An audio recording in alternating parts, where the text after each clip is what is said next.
Ini semuanya dilaknat oleh Allah SWT. Yang namanya dunia, dilaknat oleh Allah SWT. Wa mal'unun ma fiha, dan terlaknat segala yang berada di dalamnya, kecuali. Di sini pengecualian, maka ini terkeluar daripada zon laknat ini.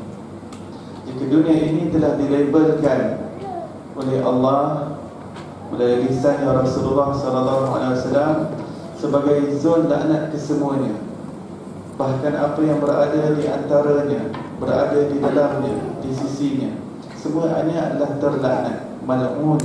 Mal'un yang terkutuk, terlaknat di sisi Allah SWT. Illa, kecuali. Di sini perlu kita berikan perkhususan, perhatian, menitik beratkan apakah yang dikecualikan, yang menyebabkan sesuatu itu terkeluar daripada zon dan juga kawasan laknat ini. Zikrullah wa mawalaha, ingatan kepada Allah, wa mawalaha, dan apa sahaja yang berkaitan dengan ingatan kepada Allah SWT. Kerana mengingati Allah itu, ini tidak semesti dengan ucapan, tidak semesti dengan lisan. Zikrullah itu, ingat kepada Allah itu boleh dengan fikirannya, dengan mindanya, dengan hatinya, sebati dengan rohnya. Roh yang merasai cinta kepada Allah, maka ianya akan mengingati Allah SWT pada setiap masa. Dan sudah menjadi lumrah, percintaan itu akan sentiasa menyebutkan dan mengucapkan mengenai orang yang dicintainya, mengenai yang dicintainya. Man ahabba syai'an fa'aktsara min dzikri, barang siapa yang mencintai akan sesuatu, maka dia akan banyak menyebut tentangnya. Seorang yang cintanya yang mendalam kepada Allah, dia hanya akan sentiasa menyebut yang dicintainya, akan menyebut mengenai Allah, kebesaran Allah, kehebatan Allah, keagungan Allah. Artinya yang penuh dengan cinta kepada Nabi Muhammad SAW, maka akan sentiasa bercerita tentang Rasulullah SAW, sifat-sifat kesempurnaan Nabi SAW. Sebenarnya menyebutkan mengenai Nabi Muhammad SAW dengan sifat-sifat kesempurnaan, keindahannya juga adalah salah satu bentuk ingatan kepada Allah SWT. Kerana yang memberikan sifat kesempurnaan itu adalah Allah SWT. Yang menzahirkan sifat itu di alam dunia ini untuk menggambarkan kecantikan, keindahan, sifat-sifat kasih sayang, rahmat Allah SWT, semuanya dicurahkan secara sempurna kepada Nabi Muhammad SAW. Yang menyebut mengenainya, bercerita mengenainya, mengenang akan kisah-kisah Rasulullah SAW, sebenarnya adalah salah satu bentuk daripada mengingati Allah. Begitu juga seorang yang berselawat. Seorang yang banyak berselawat bukan bermakna dia tidak mengingati Allah. Selawat itu juga adalah dalam arti kata zikrullah. Seorang yang berselawat berarti dia mengingati Allah SWT, bukan dia mengingat Muhammad. Bukan semata-mata mengingat Nabi Muhammad, saya zikir Muhammad, Allahumma salli ala sayyidina Muhammad. Tidak. Selawat itu juga termasuk daripada zikrullah, seperti mana takbir, tahlil, tahmid, istighfar, itu semua zikrullah. Begitu juga dengan selawat ke atas Nabi Muhammad SAW. Maka selawat itu saja yang pertama kali kita sebut nama Allah. Allahumma salli ala sayyidina sallallahu alaihi wasallam. Allah berselawat, ya Allah, sampaikan selawat ke atas Nabi junjungan besar kita, Nabi Muhammad sallallahu alaihi wasallam. Wa mawalaha, dan apa sahaja yang berkaitan, yang berpaut dengan ingatan kepada Allah Subhanahu wa taala, maka ianya juga termasuk dalam arti kata zikrullah. Ia termasuk dalam pengecualian tadi, seperti mana disebutkan Nabi sallallahu alaihi wasallam. Seperti seorang yang bertafakur. Seorang yang bertafakur, dia mungkin tidak berzikir, dia bertafakur, merenung kepada kebesaran Allah, melihat gunung, dia teringat keagungan Allah, kehebatan Allah. Itu juga adalah termasuk wa mawalaha, yang berpaut, yang berkaitan dengan ingatan kepada Allah Subhanahu wa taala. Tafakur. Kadang-kadang seorang yang ditimpa dengan kesusahan dan dia bersabar di atas kesusahan tersebut, itu juga dia sedang mengingat Allah Subhanahu wa taala. Kerana itu yang diperintahkan dia untuk dilakukan ketika ditimpa kesusahan. Apabila dia ditimpa kesusahan, dia ingat Allah Subhanahu wa taala yang menyuruh dia bersabar dan tidak merungut dan tidak menyalahkan sesiapa, menyalahkan makhluk ataupun menyalahkan Allah. kenapa musibah ini datang kepada aku, kenapa penyakit ini terkena kepada aku, tanpa salahkan Allah. Sabar. Dengan dia bersabar dengan apa yang menimpanya, itu juga bentuk zikrullah yang tadi dimasuk dalam wa mawala. Apabila dia mendapat nikmat daripada Allah SWT, bersyukur atas nikmat tersebut, itu juga termasuk dalam wa mawala. Kerana itu yang diperintahkan. Apabila dia mendapat nikmat anugerah kurniaan daripada Allah, untuk dia mensyukuri. Cara bersyukur, dia ucap Alhamdulillah. Setelah dia Alhamdulillah, dikerjakan nikmat-nikmat yang digunakan daripada anggota badannya untuk melakukan ketaatan kepada Allah, menjaganya untuk tidak melakukan perkara yang haram, perkara yang dilarang oleh Allah SWT, menjaga lidahnya tidak bercakap yang haram. Tanda kesyukurannya kepada Allah, kepada lidah tersebut. Tanda kesyukuran kepada telinga, tidak mendengar yang haram, tidak mendengar umpatan-umpatan, gosip-gosip khabar angin. Apabila ada majlis mencerita tentang keburukan dan juga keaiban orang lain, kita berhindar diri daripadanya. Kalau tidak, kita akan bersama dengan dia walaupun kita tidak mengucapkan apa-apa, walaupun sepatah daripada tak mengumpat, hanya mendengar, hanya pasang telinga, ingin mendengar hal buat telinga apa yang Allah katakan mengenai si fulan itu. Dan demikian anggota-anggota badan yang lain, zikir, fikir, syukur, sabar, itu semua termasuk dalam ingatan kepada Allah. Majlis ilmu yang seperti ini juga termasuk wa mawadaha. Walaupun kita tidak berzikir dengan lidah kita, tetapi hadirnya kita dalam majlis ini adalah termasuk dalam ingatan kepada Allah. Kerana kita sedang mengaji ilmu agama Allah Subhanahu Wa Taala, walaupun kita tidak menyebutnya dengan lidah Allah, tapi hati kita sedang berzikir kepada Allah Subhanahu Wa Taala. Kita sedang memberi penumpuan kepada sebuah penyampaian ceramah ataupun syarahan ataupun perkongsian ilmu, yang mana ilmu itu sedang mengisi dada kita. Dan pengisian dada tersebut, ilmu dalam dada itu adalah untuk memautkan kita kepada Allah Subhanahu Wa Taala, untuk mengaitkan, untuk ikatkan, untuk kuatkan hubungan kita dengan Allah Subhanahu Wa Taala, dan untuk mengenali kebesaran Allah, dan mengenali mengapa kita berada di sini. Apakah tujuan kita dihidupkan oleh Allah Subhanahu Wa Taala? Kenapa Allah Taala mewujudkan kita? Itu juga adalah salah satu bentuk wa mawalaha yang berkaitan dengan ingatan kepada Allah. Kemudian hadis itu diteruskan alimun wa muta'allimun.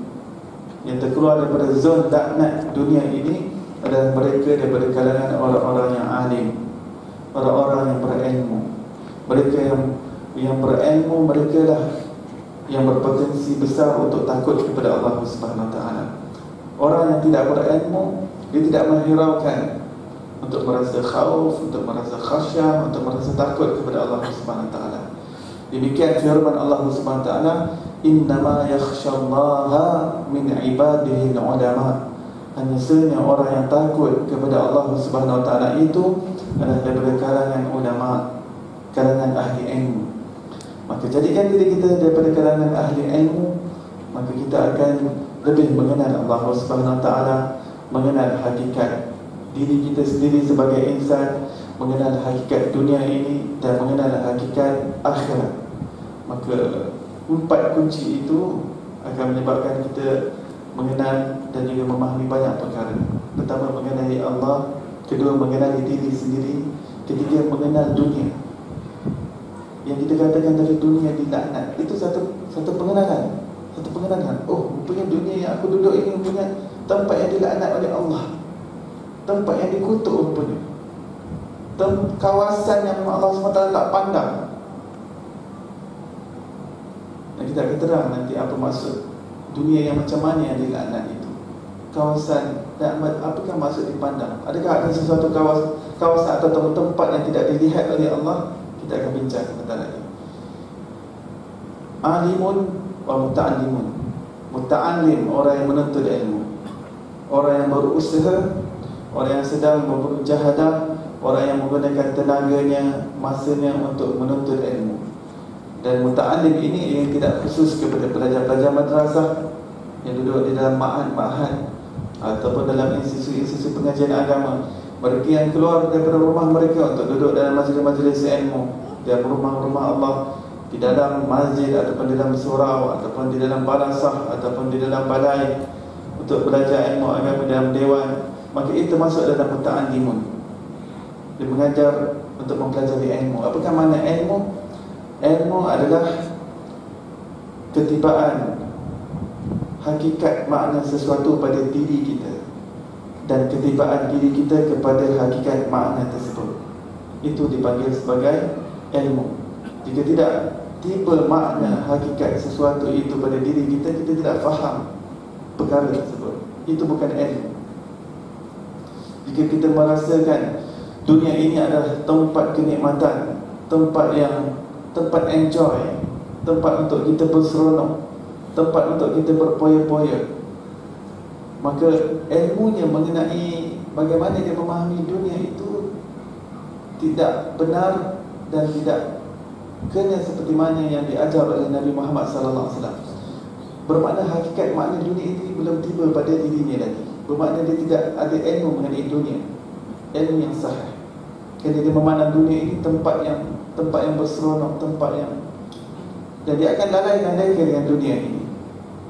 Dunia ini Nabi SAW mengatakan ia tempat terlaknat, dan Nabi SAW sudah memberikan formula kepada kita bagaimana untuk mengeluarkan diri kita daripada zon laknat tersebut. Yang pertama sekali zikrullah, ingatan kepada Allah.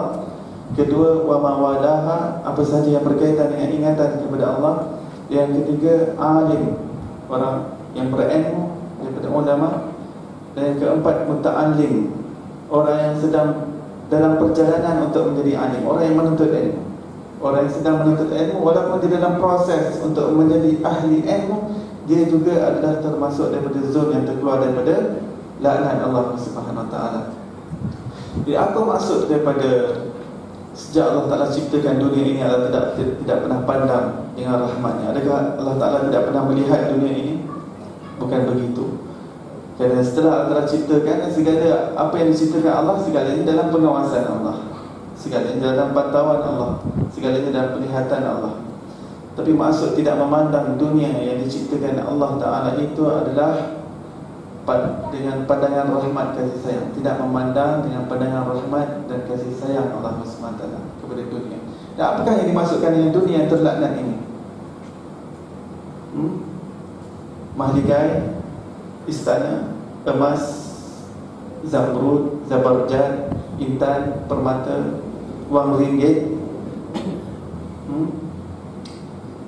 kereta mewah, baju mewah. Apa yang dimaksudkan dengan dunia yang terlaknat? Batu, batan, batu blok, mikrofon, kamera, gadget, laptop. Adakah itu dunia yang dilaknat? Di sini kita harus faham apakah maksud dunia yang dilaknat itu. Apa yang dimaksudkan dunia mal'unah, dunia yang dilaknat dan dikutuk oleh Allah Subhanahu Wa Taala? Itu adalah segala perkara, tidak kira ianya amalan, tidak kira ianya objek ataupun bukan objek, yang tidak digunakan atas niat akhirat. Sesuatu yang bukan digunakan untuk akhirat atau bukan atas niat akhirat, maka ianya menjadi dunia. Jika seseorang yang bekerja dan dia bekerja untuk mencari rezeki, yang rezeki itu dia tidak niat untuk dia tambahkan ketaatan kepada Allah, dia hanya mencari rezeki untuk memenuhi perutnya sahaja, untuk memenuhi hawa nafsunya, maka ianya menjadi dunia semata-mata. Maka dunia yang seperti itu dilaknat oleh Allah Subhanahu Wa Taala. Ataupun seseorang yang melakukan perkara dunia kerana dunia, memang sesuatu yang dilaknat dunia tersebut. Ataupun mengerjakan perkara akhirat untuk mendapat keduniaan, itu juga dilaknat oleh Allah Subhanahu Wa Taala. Lihat kepada niatnya. Jika niatnya itu semata-mata kerana dunia, maka ini menjadi dunia, walaupun perkara itu pada zahirnya amal akhirat. Tapi walaupun perkara dunia, tetapi dia lakukan itu dengan syariat Allah Subhanahu Wa Taala, dia tidak melanggar perintah Allah Subhanahu Wa Taala, dan dia cari rezeki dengan niat supaya dia dapat bagi nafkah kepada anak-anaknya dengan rezeki yang halal, tanpa dia konsum daripada mana-mana riba. Dia tidak pernah mohon daripada loan yang berunsurkan riba. Dia tidak menggunakan kad kredit yang di dalamnya mempunyai unsur riba. Dia inginkan suatu makna kesucian untuk rezeki masuk di dalam mulutnya, sehingga ini tiba di perutnya, sehingga ini menyebar menjadi darah dagingnya. Begitu juga dengan anak isterinya. niat yang baik seperti ini akan menjadi sesuatu yang bermakna di akhirat. Ia menjadi sesuatu yang akhirat, walaupun ianya pada zahirnya dunia. Maka yang dinamakan dunia yang dilaknat tersebut adalah sesuatu yang tidak digunakan untuk akhirat. Seorang yang main bola, jika dia niat untuk mendapat tenaga kesihatan supaya nanti malam dia dapat tahajud, supaya dapat badannya aktif, mukmin yang kuat adalah lebih baik daripada mukmin yang lemah, dia niatkan seperti itu, maka main bolanya itu menjadi suatu perkara akhirat dan ia tidak jadi dunia. Padahal asalnya dunia. Dan dia menjaga waktu solat, dia tidak melanggar waktu solat, dan dia menjaga syariat, dia menutup aurat dengan baik. Dan dalam pertandingan ataupun dalam permainannya itu dia tidak mengeluarkan kata-kata kotor, tidak mengeluarkan kata-kata kesat. Apabila terlepas bola ataupun ada orang lain tak passing kepada dia, dia tak merungut, dia tak membentak, dia tak bergaduh, tak bertengkar dengan orang, jaga adab, jaga akhlaknya. Maka demikian ia menjadi perkara akhirat. Dan dia menjadi perkara akhirat apabila ini bertepatan dengan syariat. Saya mencuri ini, saya niat lillah. Saya mencuri ini, niat saya lillahi ta'ala. Dia mendapat dosa. Pertama, dosa dia memainkan hukum Allah. Bagaimana dia mencuri dan niatnya kerana Allah? Saya ikhlas ni mencuri sebab saya nak bantu kawan saya. Tidak, perbuatan itu sudah bertentangan dengan syariat. Sudah bertentangan. Saya minum arak, saya baca bismillah, saya ucap syahadah, saya islamkan arak tersebut. Tidak boleh. Daripada asalnya sudah bertentangan dengan syariat, ini tidak akan jadi perkara akhirat.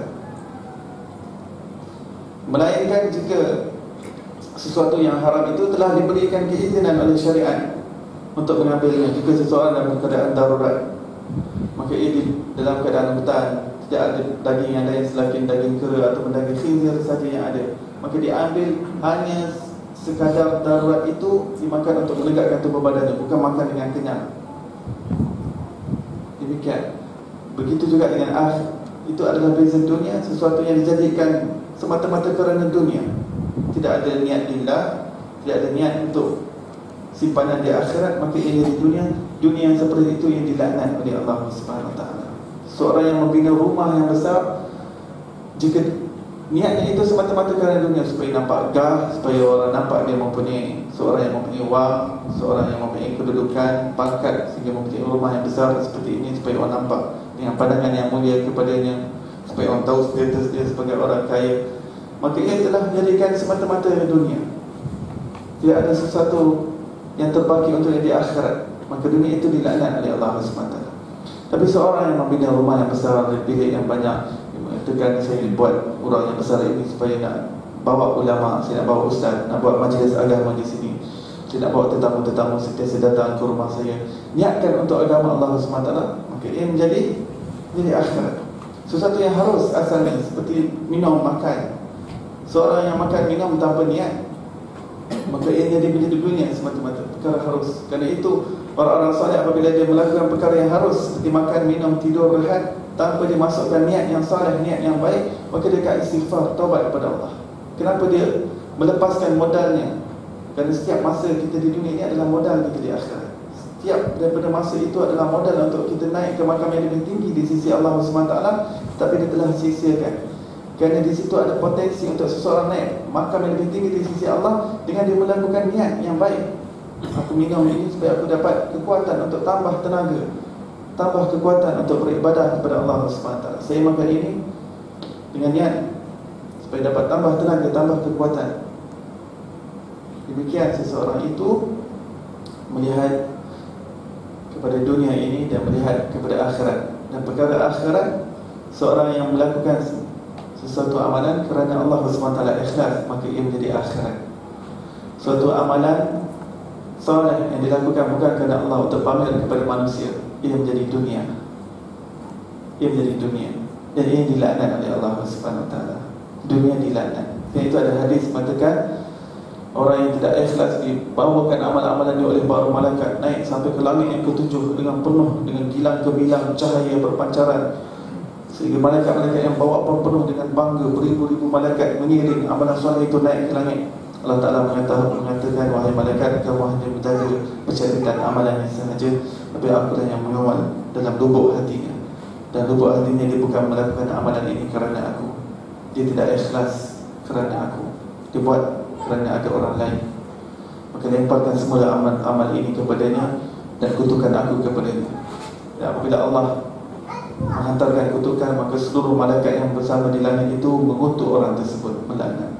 Dan kutukan itu tersebar kepada seluruh malaikat-malaikat yang lain. Ini adalah sebuah hadis diriwayatkan oleh Sayyidina Muaz bin Jabal. Apabila beliau meriwayatkan hadis ini, beliau sentiasa menangis dan sentiasa memandang apakah kenapa hatinya, setiap pergerakannya, perbuatannya, sumbangannya, jasanya, adakah dibuat semata-mata kerana Allah SWT. Jika orang hadis ini sentiasa membuatkan orang-orang saleh menangis, bagaimana dengan keadaan kita? Bagaimana dengan keadaan hati kita? Ianya juga telah diriwayatkan di sini oleh Imam Al-Ghazali dalam kitab ini yang terakhir, iaitu Minhajul Abidin. Kitab Minhajul Abidin. Dan sesuatu keduniaan apabila diniatkan untuk akhirat, dengan syarat dibuat dengan syariat yang telah ditentukan oleh Allah SWT, perkara dunia tersebut menjadi akhirat. Walaupun pada zahirnya nampak perkara dunia, tapi ini bukan dunia yang dilaknat oleh Allah SWT. Kerana dia bijaksana, dijadikan perkara ini untuk sana. Sana di mana? Bijaksana. Sana itu di akhirat. Jadi yang perkara untuk akhirat. Baik, hari ini kita sambung dengan kitab Imam Al-Ghazali, Bidayatul Hidayah. Sebelum itu mari kita sama-sama bacakan umur kita kepada Imam Al-Ghazali, penulis dan juga pengarang kitab ini, dengan niat semoga Allah SWT melimpahkan kepada kita ilmu, nur, cahaya, makrifat dan juga rahsia yang telah diberikan oleh Allah ke dalam dada Imam Al-Ghazali rahmatullah alaih, juga semoga ini dituangkan juga dalam dada-dada kita, insya-Allah. Al-Fatihah. A'udzubillahi minasyaitonirrajim. Bismillahirrahmanirrahim. Alhamdulillahirabbil alamin arrahmanir rahim. Maliki yaumiddin. Iyyaka na'budu wa iyyaka nasta'in. Ihdinas siratal mustaqim, siratal ladzina an'amta 'alaihim ghairil maghdubi 'alaihim waladdallin. Amin. Baik, kita berada pada muka surat 30, adab-adab berwudu, mengambil air sembahyang. Wudu berasal daripada bahasa Arab, maksudnya mengambil air sembahyang. Perkataan mengambil adalah lebih tepat daripada mengangkat. Perkataan mengambil air sembahyang adalah lebih tepat daripada mengangkat air sembahyang. Tetapi jika seseorang itu dalam niatnya mengatakan saya mengangkat air sembahyang dengan makna mengambil, maka tidak mengapa.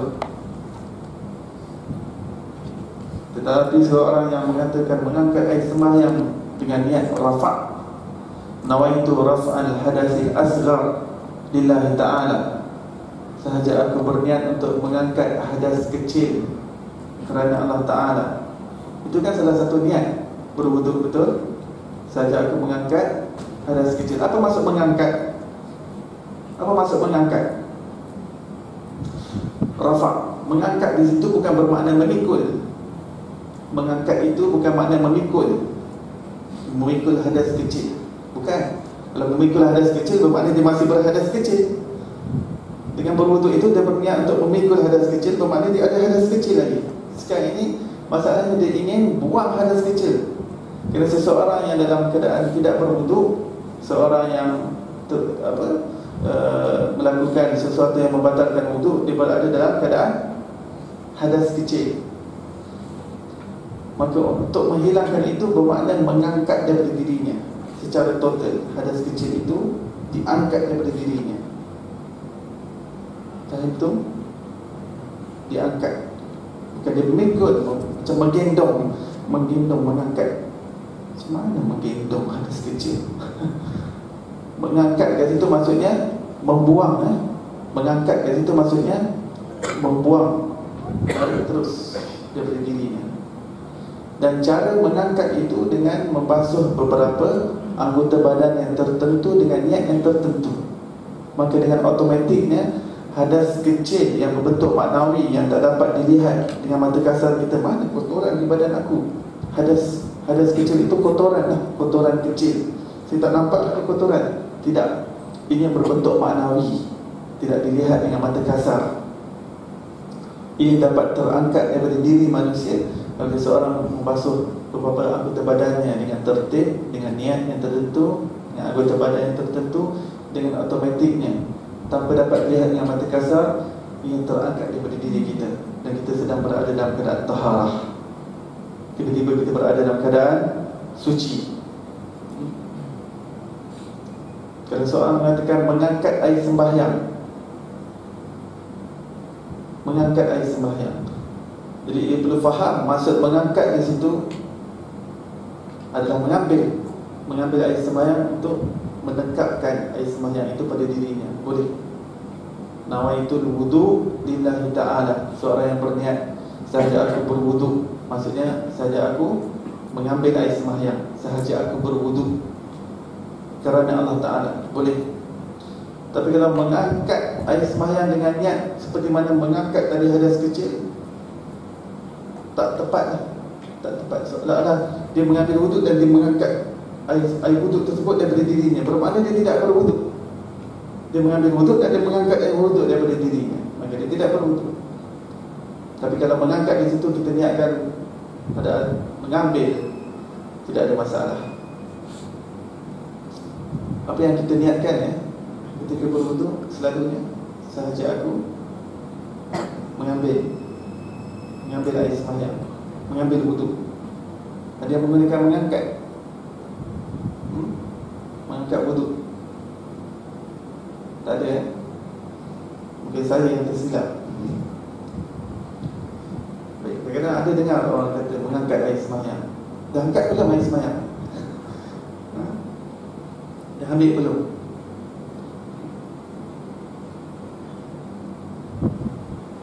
Yang perkataan wudu ini di dalam bahasa Arab maksudnya membasuh anggota badan. Itu maksudnya wudu. Jadi wudu pada erti lugah membasuh. Biasanya yang dibasuh itu adalah tangan dan juga basuh mulut, dipanggil sebagai wudu secara lugah. Tapi secara istilah ataupun daripada segi syarak, ia yang membasuh beberapa anggota badan yang tertentu dengan niat yang tertentu bersama dengan tertib.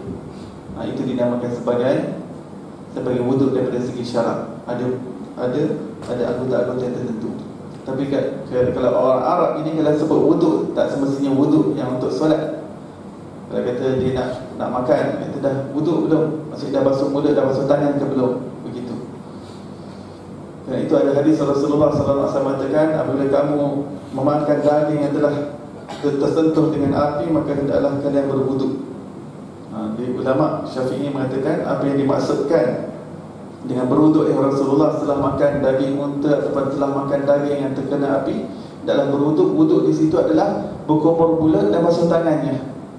Bukannya wuduk daripada segi syarak dia perlu mengambil air sembahyang. Kena makan daging unta dan juga memakan sesuatu perkara yang telah disentuh dengan api tidak membatalkan wuduk. Hadis itu adalah bertaraf hadis sahih, juga terdapat dalam Sahih Bukhari. Tapi Imam Syafi'i membawa makna wuduk tersebut adalah wuduk lughah yang disebutkan oleh Rasulullah. Berkumur lepas makan sebelum untuk masuk solat, berkumur dengan syarat dia sudah air sembahyang sebelum itu. Dengan syarat dia sudah air sembahyang, sekali nak sebelum sembahyang dia makan sekejap daging unta ataupun daging tersentuh api.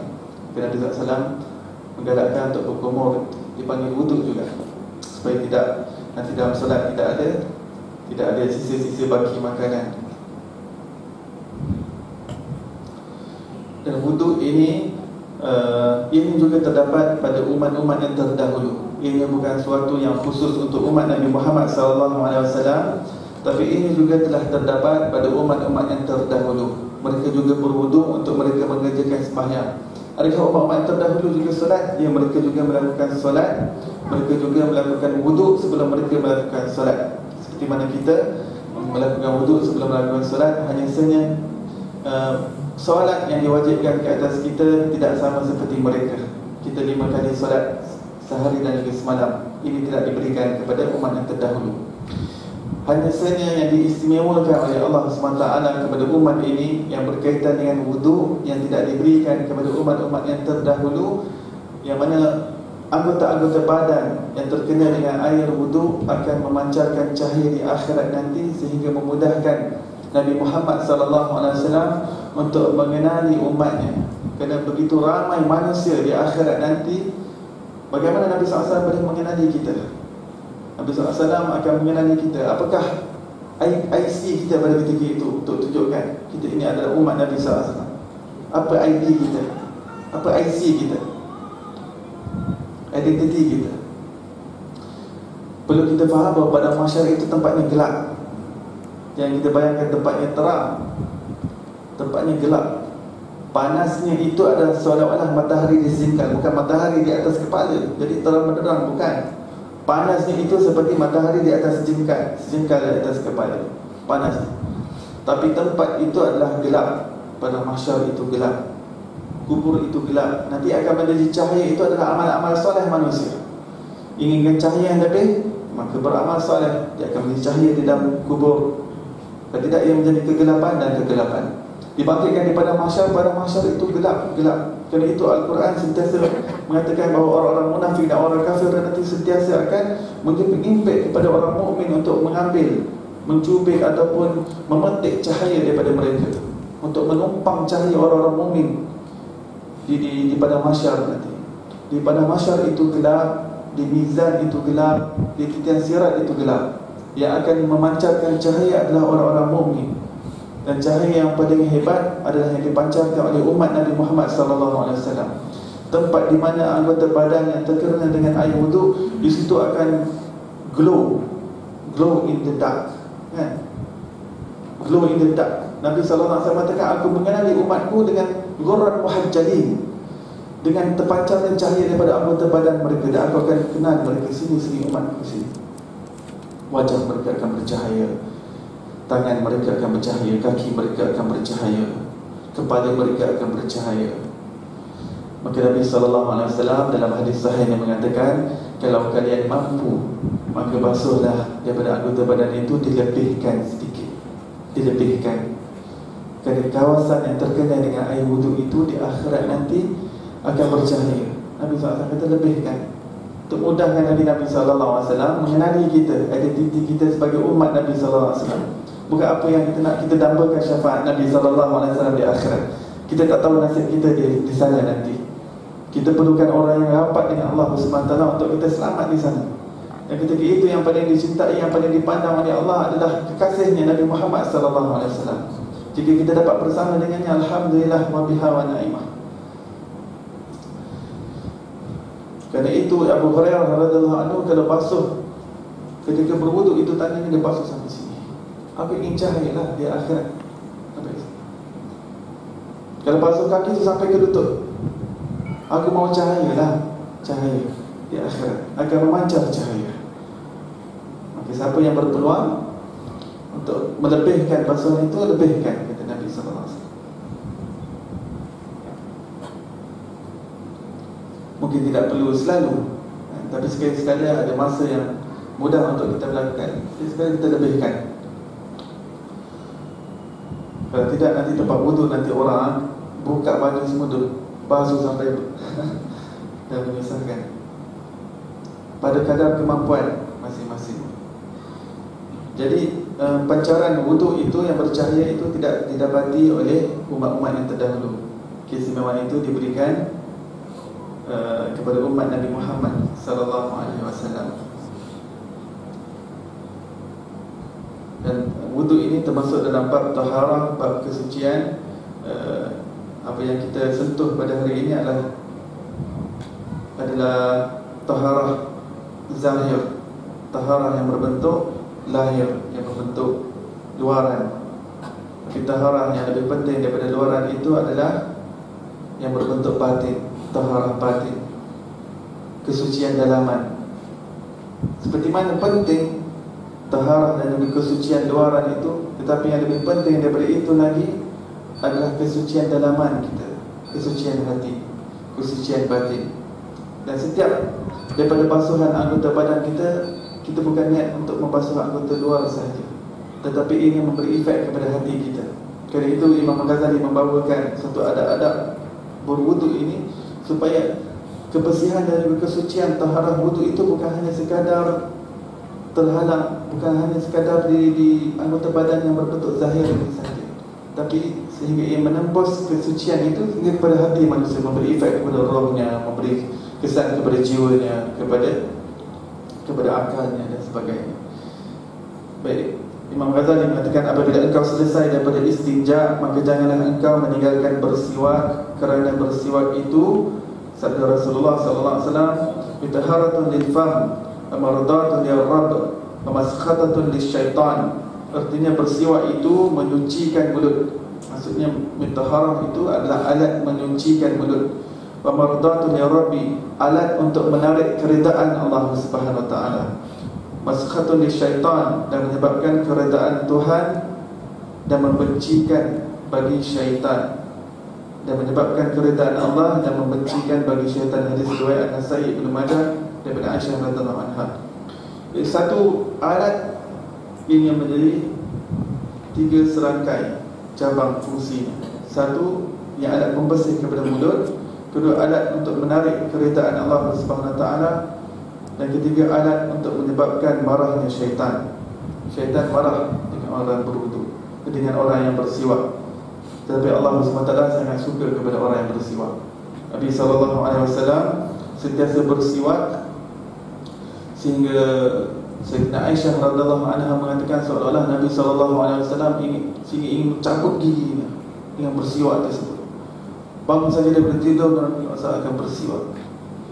Apabila sebelum tidur, lepas daripada tidur, apabila bau mulut berubah lepas daripada makan, Nabi SAW akan sentiasa bersiwak. Siti Aisyah mengatakan, aku takut sih sampai bunyi-bunyi Nabi SAW, berbunyi-bunyi. Dan ini adalah sunnah Rasulullah SAW, bersiwak. Dan sunnah itu digunakan dengan kayu arak. Kayu sugi itu adalah kayu arak. Kayu dipanggil sebagai kayu miswak. Ini boleh digunakan kayu arak ataupun kayu zaitun, digunakan untuk bersiwak itu. Dan cara sunnah yang ditunjukkan oleh para ulama bagaimana bersiwak adalah dimulakan dengan sebelah kanan, dimulakan daripada sebelah atas. Daripada atas diturunkan ke bawah, kemudian naik, dia membentuk nombor 8. Daripada atas kanan diturun ke bawah, kemudian naik ke atas, begini.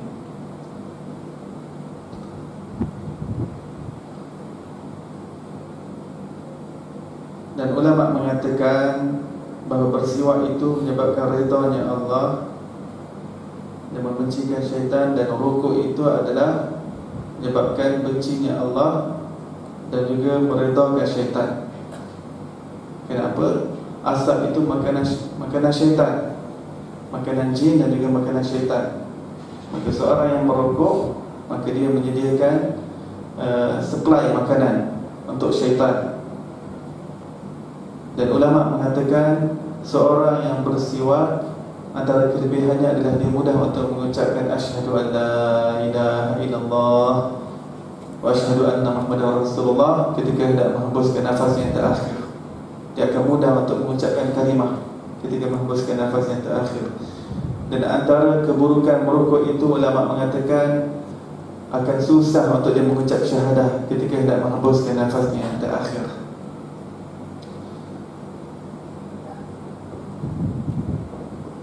Dan lagi di antara kelebihan siwak itu, sabda Rasulullah SAW, salatun bisiwakin afdal min 70 salatan bila siwakin. Hadis riwayat Imam Ahmad, Al-Bazzar daripada Aisyah radhiyallahu anha.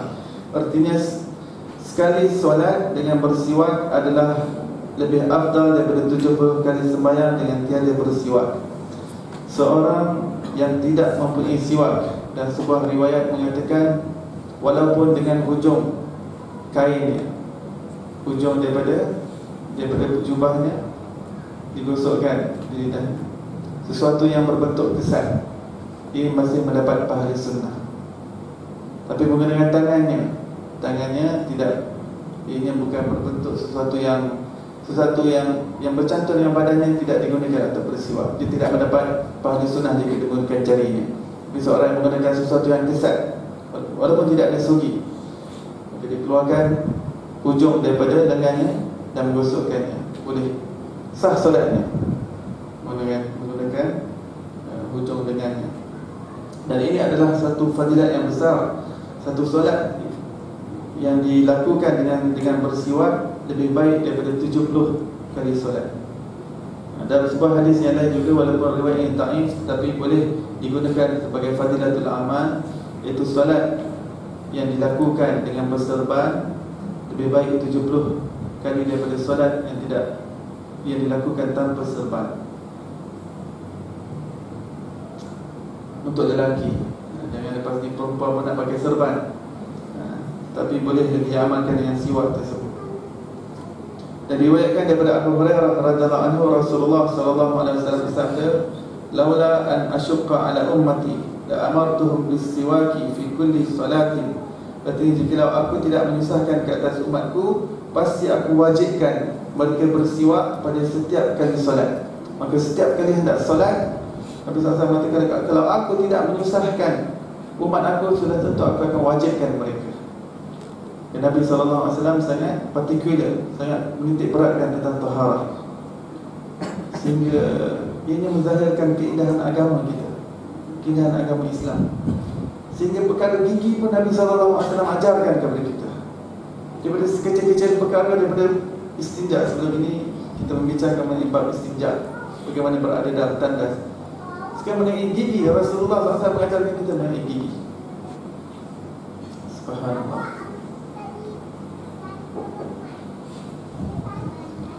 Dan sabda baginda sallallahu alaihi wasallam lagi, umirtu bisiwaki hatta khashitu an yuktaba alayya. Artinya, di situ yuktuba, patutnya yuktaba. Artinya, aku selalu diperintahkan untuk bersiwak. Yani Allah selalu memerintahkan aku bersiwak, sehingga aku bimbang siwak itu akan diwajibkan ke atas. Hadis riwayat Ahmad daripada Wasilah ibni Al-Asqa. Nabi SAW sentiasa menerima perintah daripada Allah untuk bersiwak, sehingga Nabi SAW takut kalau diwajibkan. Nabi SAW tidak merisaukan tentang dirinya, tapi merisaukan tentang umat. Kalau diwajibkan ke atasnya untuk bersiwak, subhanallah, ini akan menyusahkan dan mengukarkan umat. Kerana siwak adalah suatu perkara yang selalu dicuri syaitan, selalu hilang maksudnya, tiba-tiba hilang. Kalau seorang yang sentiasa bersungguh-sungguh, dia akan sentiasa ada sepepat. Dalam kereta dia ada sugi, dalam laci rumah dia ada kayu sugi, sentiasa ada sepepat. Kalau barang lain kita ada sepepat, begitu juga sugi kita dengan spare. Kalau satu hilang, kita ada satu yang lain.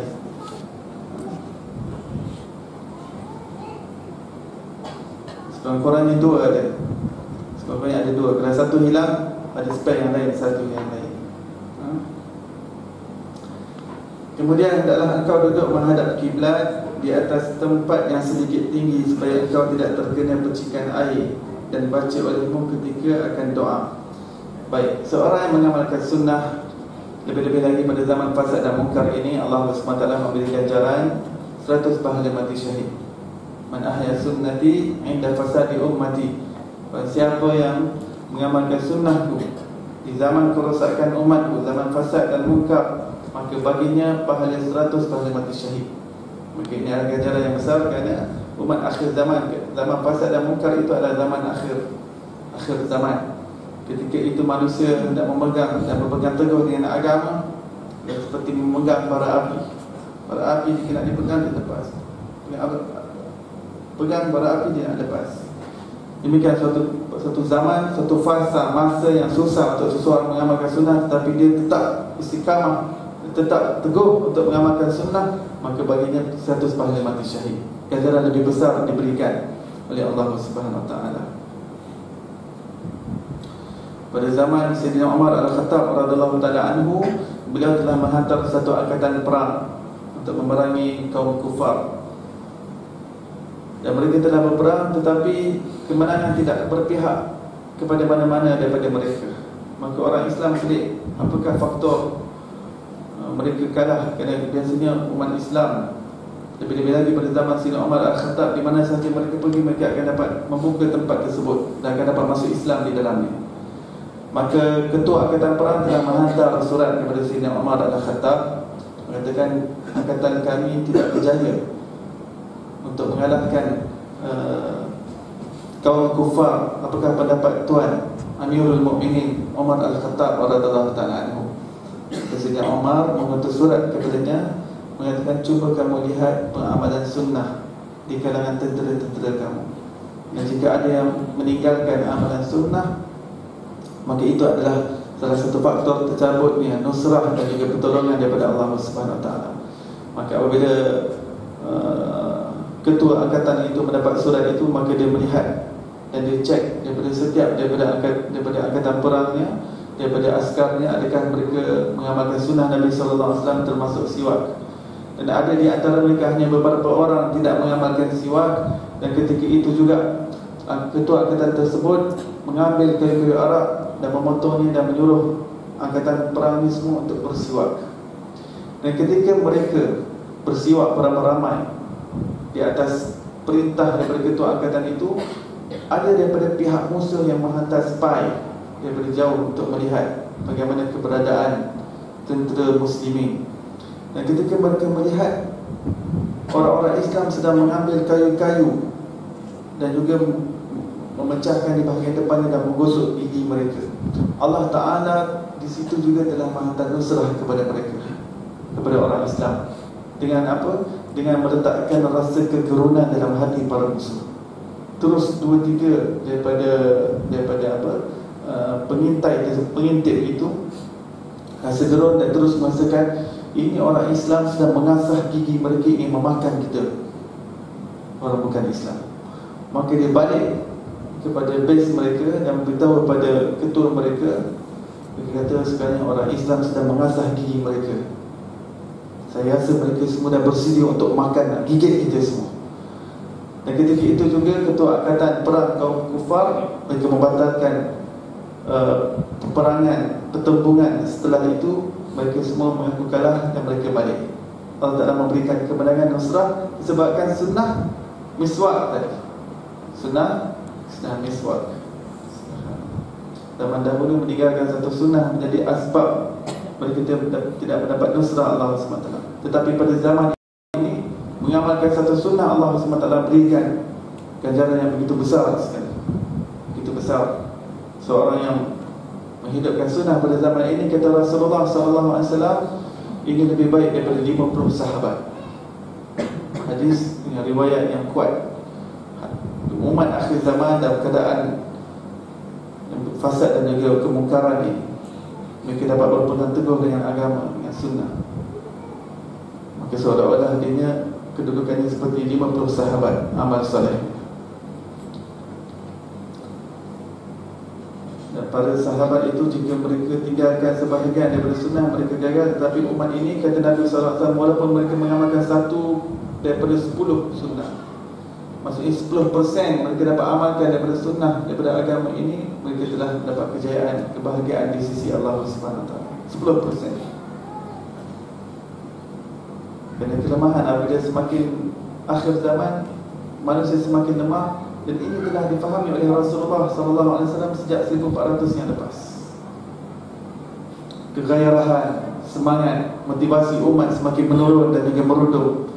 Dan ketika itu diperlukan satu motivasi yang lebih kuat, maka diganjarkan dengan fadilat-fadilat yang lebih besar tadi, supaya timbul keinginan dan juga kegairahan dalam diri manusia, setiap mukmin untuk mengamalkan, menghidupkan sunnah Rasulullah SAW.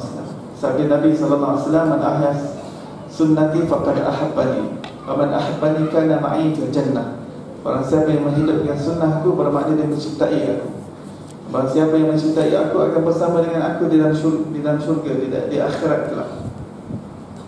Dan siapa yang tidak inginkan kebersamaan dengan Rasulullah sallallahu alaihi wasallam. Baik, ketika hendak memulakan berwudu, kita baca bismillahirrahmanirrahim. Rabbi a'udzubika min hamazatis syayatin wa a'udzubika rabbi an yahdurun. Baik, ini adalah doa-doa yang diajarkan oleh Imam Ghazali kepada kita. Ini adalah anjuran daripada para ulama supaya seseorang itu khusyuk di dalam pengambilan wuduknya, pengambilan air sembahyangnya.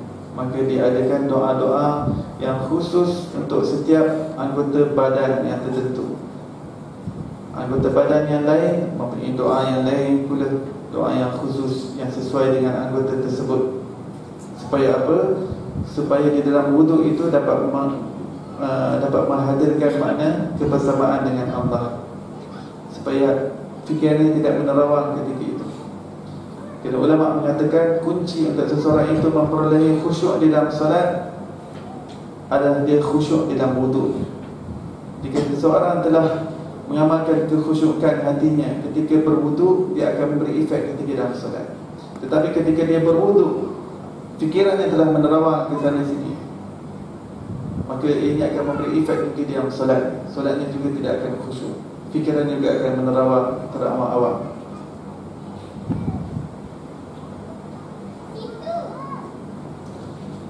Maka dibacakan Bismillahirrahmanirrahim. Cuma bacaan Bismillah ini ada hadis yang lain pula.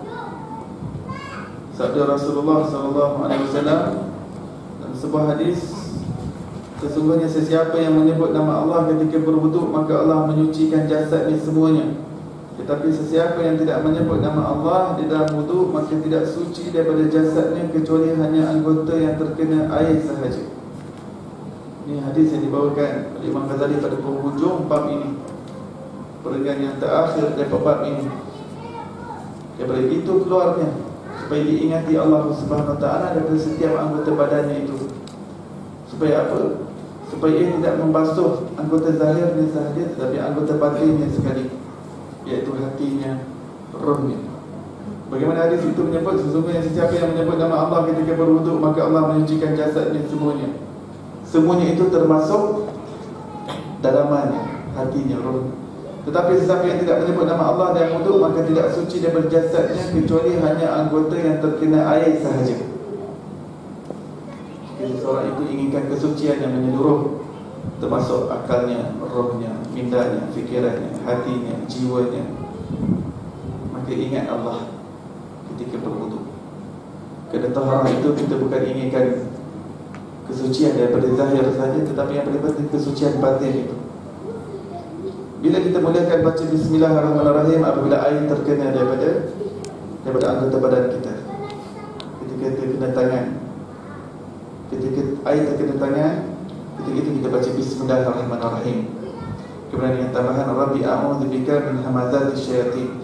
Artinya dengan nama Allah yang Maha Pemurah lagi Maha Menasihani, ya Allah, aku berlindung denganmu daripada gangguan syaitan, dan aku berlindung denganmu daripada kehadiran mereka di sisiku. Mereka yang mengambil wuduk tanpa membaca Bismillah, adakah sah wuduknya? Adakah sah wuduk jika seseorang tak baca Bismillah? Adakah sah? Sah wuduknya. Wuduknya sah. Ini sunnah.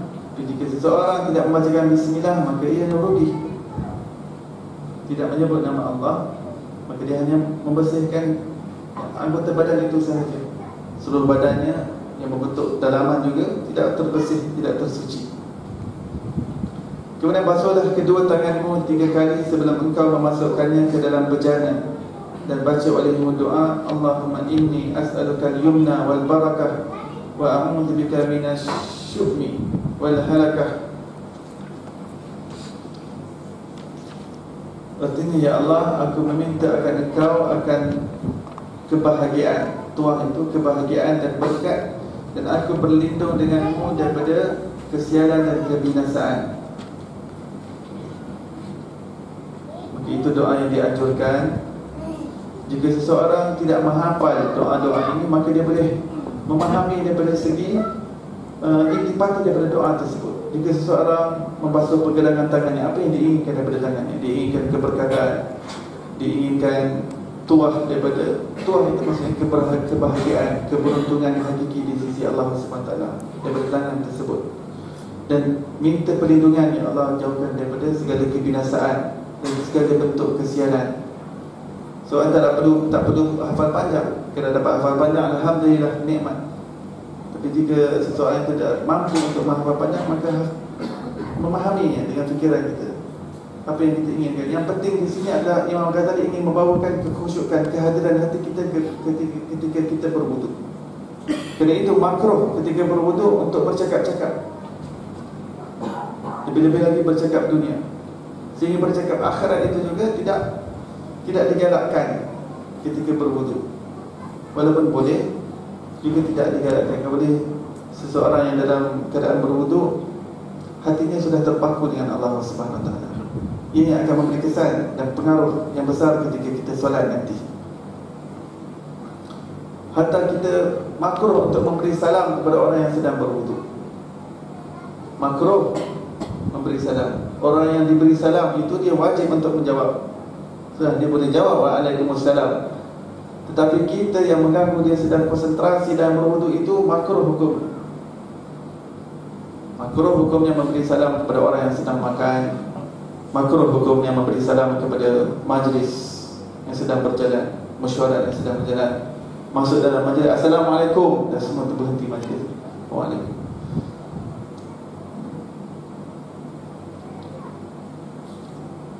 Tiga orang berada dalam tandas, assalamualaikum, tak ada tempat lain nak bagi salam. Begitu juga dengan orang yang sedang berwuduk, makruh kita beri salam kepada mereka. Tapi kita yang sedang mengambil wuduk itu, dia buat perkara makruh, aku nak jawab. Bagi kita wajib untuk menjawab. Bagi kita wajib. Tapi dia yang mengganggu kita berwuduk, dia yang makruh. Sebab itu kita perlukan ilmu. Kita perlukan ilmu. Kemudian hendaklah engkau berniat untuk mengangkatkan, yakni menghilangkan. Demikian kita terangkan tadi. Mengangkat itu maksud menghilangkan hadas. Atau engkau berniat istibahatus salah. Artinya saja aku membuat sesuatu yang mengharuskan solat. Mengharuskan solat maksudnya memperbolehkan untuk aku bersolat. Aku berniat melakukan sesuatu yang dengannya aku boleh solat kerana Allah Ta'ala boleh. Dan hendaklah niatmu itu tidak hilang sebelum engkau membasuh muka, supaya sah wuduk. Kemudian ambil air 1 cebok dan berkumur-kumurlah engkau dengannya 3 kali, dan bersungguh-sungguh engkau memutarkan air itu di dalam mulut sehingga sampai ke hujung halkum, bahagian atas turungkum. Kecuali jika engkau puasa, maka engkau perlahankan berkumur-kumur itu. Maka berkumur-kumur itu Nabi SAW menyukakan taharah, kesucian, hatta hingga ke halkum, sehingga disunahkan masukkan air dan gelegakkan air di dalam tu. Kumurkan itu sampai gelegak. Kecuali kalau berpuasa. Kalau berpuasa tidak digalakkan untuk digelegakkan air di kawasan halkum. Kalau bukan berpuasa, maka untuk berkumur sehingga dia gelegakkan air dongak di atas, kemudian digelegakkan untuk membersihkan kawasan halkum. Dianjurkan di dalam berwuduk.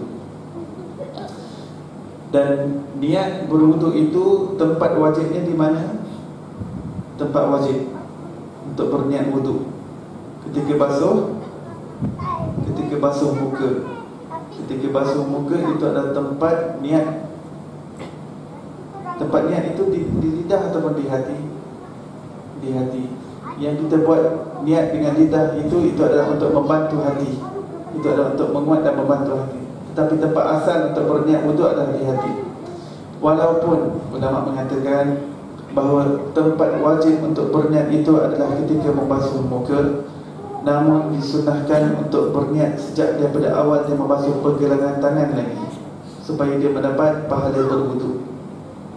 Kalau dia melakukan niat berwuduk ketika dia melakukan pembasuhan muka, maka dia hanya mendapat pahala wuduk setelah dia membasuh muka tersebut dan onwards, sehingga kepada kaki. Sebelum dia membasuh muka, apa-apa anggota tidak mendapat pahala wuduk. Maka disunahkan untuk memulakan niat wuduk itu sejak dia membasuh pergelangan tangan. Dan sejak daripada membasuh pergelangan tangan, setiap kali basuhan sentiasa menghadirkan niat wuduk. menghadirkan dalam fikirannya, minanya yang dia sedang mengangkat hadas besar kerana mengangkat hadas kecil kerana Allah Ta'ala. Dia sedang menghadirkan. Demikian boleh menyibukkan hatinya dengan Allah, kerana dia sedang menghadirkan lillah dalam hatinya. Bukan bermaksud melakukan, hanya menghadirkan makna lillah. Niat dia melakukan wuduk tersebut, ketika berkumur, ketika masukkan air ke dalam hidung. Memasukkan air ke dalam hidung ketika berwuduk salah satu sunnah matrukah, sunnah yang telah banyak ditinggalkan oleh umat Nabi Muhammad SAW, yang banyak mengaku cinta kepada Nabi SAW, banyak meninggalkan sunnah memasukkan air di dalam hidung ketika berwuduk. Bila tempatnya apabila membasuh mulut, di situ ketika itu dimasukkan air ke dalam hidung. Ada banyak cara yang ditunjukkan oleh para ulama kita bagaimana untuk memasukkan air itu. Ada salah satu cara yang ditunjukkan ulama, mengambil air berkumur dan air yang sama dimasukkan dalam hidung. Kemudian air yang baru pula masuk dalam mulut dan selebihnya masuk dalam hidung sehingga 3 kali. Dan ada cara yang lain, mengambil air setelah kumur 3 kali dan mengambil air yang baru 3 kali masukkan pula ke dalam hidung. Dan ada cara yang lain, air yang baru masuk ke dalam mulut dan air yang baru masuk ke dalam hidung. Air yang baru masuk ke dalam mulut, air yang baru pula masuk ke dalam hidung sehingga 3 kali. Memasukkan air di dalam hidung dinamakan sebagai istinsyaq, dan bahasa fiqahnya dinamakan sebagai istinsyaq. Masukkan air dalam hidung, sedut sikit, bukan sekadar letak begitu, sedut sikit biar dia masuk dalam, untuk dia masuk dalam kawasan batang hidung dia dalam. Dan melepaskan air, keluarkan air daripada hidung, bahasa fiqahnya dinamakan sebagai istinsar. Dua istilah ini kita akan jumpakan dalam kitab fiqah apabila membicarakan mengenai wuduk.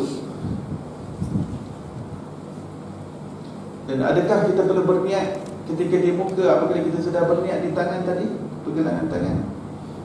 Kita masih wajib untuk berniat ketika membasuh muka. Tempat wajib itu di muka. Tetapi kita inginkan pahala wuduk itu, maka kita berniat daripada awal ketika kita membasuh pergelangan tangan. Dan ketika berkumur-kumur, kita baca olehmu doa, maksudnya dalam hati. Bagaimana seorang nak baca doa ketika dia berkumur? Maksudnya doa ini boleh dihadirkan dalam hati. Dan doa-doa yang lain ini tidak seperti kita ucapkan dengan lidah, ia boleh dihadirkan dalam hati kita, doa tersebut. Kita membasuh tangan, membasuh kepala, membasuh telinga, membasuh kaki. Baik. Ketika berkumur, apakah doanya? Allahumma a'inni ala tilawati kitabik wa kasrati dzikri lak wa tsabbitni bil qawli sabit fil hayati dunya wa fil akhirah. Artinya, ya Allah, permudahkan aku untuk membaca kitab-Mu Al-Quran dan untuk memperbanyak zikir kepadamu, dan kukuhkanlah aku dengan perkataan yang kukuh, la ilaha illallah, di dunia dan di akhirat. Maksudnya, jadikanlah hidup dan matiku dalam keadaan beriman. Maka ini adalah salah satu doa. Adakah kita boleh membuat doa yang lain? Ya, boleh. Jika kita rasa untuk menghafal ini susah, kita sendiri form dan bentuk doa kita. Ya Allah, ketika berkumur itu kita niatkan, ya Allah, jadikan mulut aku ini mulut yang sentiasa mengucapkan ucapan-ucapan yang baik, lidah yang sentiasa digunakan untuk membaca kitab-Mu, untuk menyebut nama-Mu, untuk mendakwahkan dan menyuruh orang lain kepada-Mu. Ya Allah, apa yang saja yang berkaitan dengan mulut, ya Allah, jauhkanlah ia daripada bercakap bohong, bercakap berdosa. Ya Allah, jauhkanlah lidah ini daripada mengumpat, jauhkanlah mulut ini daripada mengata, memfitnah, mentuhmah orang lain, mencela, mencaci. Jadikanlah apa saja perkataan yang keluar sebagai asbab hidayat kepada orang lain. Niatkan doa. Ini juga mustajab ketika berwuduk. Doa dalam berwuduk itu mustajab di sisi Allah Subhanahu wa taala. Kemudian ambil pula satu cebok air yang lain untuk engkau memasukkannya ke dalam hidungmu. Maka hendaklah engkau beristinsyaq, memasukkan air ke hidung 3 kali dan baca olehmu akan doa, Allahumma arihni raihatal jannah wa anta anni radin. Artinya, ya Allah, ciumkanlah akan hidungku ini akan bau wangi syurga, sedangkan dalam keadaan engkau reda kepadaku. Ketika masukkan air dalam hidung, ya Allah, jadikan hidung ini hidung yang dipilih untuk mencium haruman wangian syurga, ya Allah. Jadikan hidung ini jauh daripada mencium, daripada bau yang tengik dan juga busuk, daripada asap, daripada api neraka-Mu ya Allah. Ya Allah, jadikan hidung aku ini hidung yang dapat mencium aroma syurga-Mu ya Allah, jannah. Dan ketiga, Kau menghembuskan air. Hembuskan air tadi istinthar daripada hidung-Mu. Maka baca engkau doa, Allahumma inni a'udzubika min rawaihin nar wa su'id dar. Ya Allah, aku berlindung denganmu daripada bau busuk api neraka, daripada kejahatan tempat kediamanku. Kemudian ambil pula satu cebok air yang lain untuk engkau membasuh muka. Maka basuhlah muka-Mu mulai daripada tempat yang mudah mendadar, daripada dahi sampai ke hujung bahagian. Tempat yang wajib daripada muka, sekarang sudah masuk anggota yang wajib. Masuk anggota yang wajib. Ada berapa rukun wudu? Ya, rukun wudu ada berapa? Ada 6 rukun wudu. Seorang perlu membezakan yang mana di dalam wudu ni, yang mana sunnah, yang mana wajib. Jika seseorang tidak dapat membezakannya, maka tidak sah wudunya. Kerana itu ilmu ini dipanggil sebagai ilmu fardu ain, ilmu yang wajib di atas setiap individu. Jika seseorang tidak dapat mengenali dan mengetahuinya, maka tidak sah amal ibadahnya. Amalnya tidak diterima oleh Allah SWT. Kerana untuk bersyariat itu kita perlukan ilmu yang sahih, yang memandu kita. Jika seseorang membasuh kepalanya dan menganggap itu adalah sunnah, maka tidak sah wudu. Walaupun dia basuh 3 kali sempurna, walaupun dia basuh seluruh kepalanya, tapi dia menganggap dalam ilmunya ini adalah sunnah, membasuh kepala, maka tidak sah wudunya. Ataupun dia membasuh kakinya, dia menganggap ini adalah sunnah, tidak sah.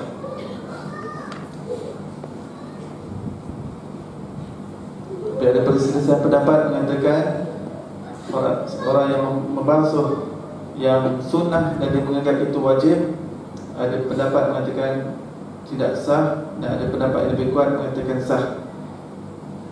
Perkara yang sunnah seperti pergelangan tangan, basuh pergelangan tangan adalah sunnah, tapi dia menganggap wajib. Maka walaupun sah, tidak sempurna amalannya. Sah betul, tapi tidak sempurna, ilmu ini tidak sempurna, sehingga mencampur adukkan yang sunnah dia anggap rukun, yang rukun dia anggap sunnah. Maka ini dia namakan sebagai ilmu fardu ain. Kita perlu tahu 6 rukun wudu. Yang pertama sekali niat. Pertama sekali niat.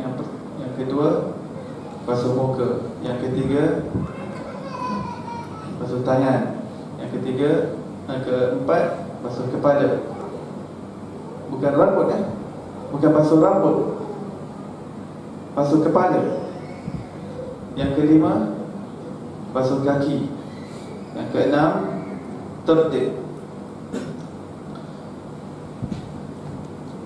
Baik, untuk muka bermula daripada hujung rambut sehingga hujung dagu. Ini dari segi bujurnya. Daripada segi lebarnya ialah pula jarak daripada kedua telinga, daripada cuping telinga hingga ke cuping telinga. Dan semua yang bahagian ini dikira sebagai muka.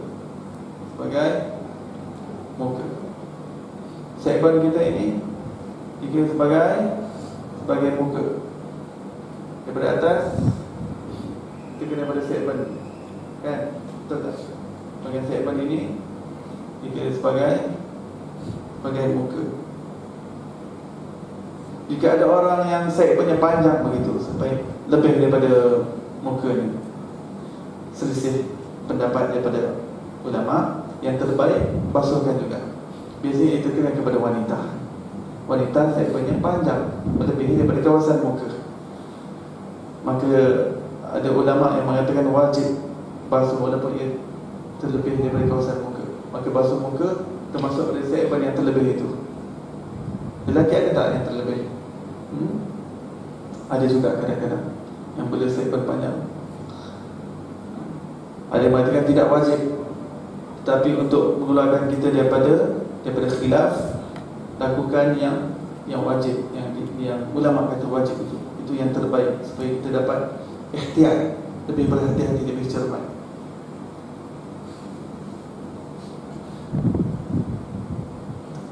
Baik, dan sampaikanlah air itu ke tempat tahziz, iaitu tempat yang beradat kaum wanita membuang rambut yang ada di situ. Itulah tempat yang ada di antara bahagian atas telinga sampai ke tepi pelipis, yakni tempat yang ada tepi dahi. Dan sampaikanlah ketika membasuh muka itu ke tempat tumbuh 4 macam bulu. Maka itu yang kita sebutkan tadi, wanita biasanya kawasan pelipis ini, kawasan pelipis biasanya rambut wanita panjang sehingga ke atas telinga. Maka bahagian kawasan muka ini yang terkena kawasan zon muka yang dikatakan daripada secara membujurnya daripada sini ke sini, daripada lebarnya, daripada cukar telinga, dan yang membentuk garis itu menghubung, itu semua adalah muka. Maka perlu diperhatikan bahagian itu juga adalah dibasuh. Dan ada 4 macam rambut ataupun bulu yang ada pada wajah manusia, pada muka manusia. Yang pertama, bulu kening. Di mana kening? Kening. Kening. Ada yang sangsi. Di mana kening? Lama dah tak sebut perkataan kening. Kening. Ini kening. Ini masuk kawasan muka yang berada di dalam kening, dan rambut kening semua kena dibasahi dengan air. Jika satu rambut sahaja daripada kening tidak terkena air, tidak sah wudunya. Perlu diperhatikan. Sebab itu Imam Ghazali memberi perhatian di sini. Pertama, bulu kening. Kedua, bulu misai. Bulu misai. Misai di mana? Walaupun perempuan, jika ada misai, wajib untuk dibasuh. Misai di dalam bahasa Arab dipanggil syarib. Syarib. Apa maksud syarib? Daripada perkataan syurub, minum. Dan orang yang misainya panjang tu, jika dia minum, maka misainya tumpang minum sekali. Makruh untuk bermisai panjang. Umat Nabi SAW digalakkan oleh Rasulullah untuk panjangkan janggut dan pendekkan misai. Memanjangkan misai dan memendekkan mencukur janggut, itu Nabi SAW mengatakan itu adalah syiar orang bukan Islam, orang Yahudi ataupun orang Nasara, orang musyrik. Memanjangkan janggut dan memanjangkan misai sekali, itu syiar orang Yahudi. Yahudi janggut pun ada pemanjangan misai. Tapi umat Nabi SAW dipotong misai, dipendekkan misai, dan dia biarkan janggut ni panjang. Dan dia boleh trim untuk merapikan janggut.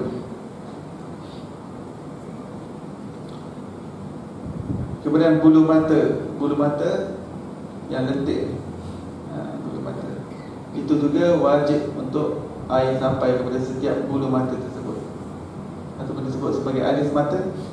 Sebagai alis mata, bulu alis mata.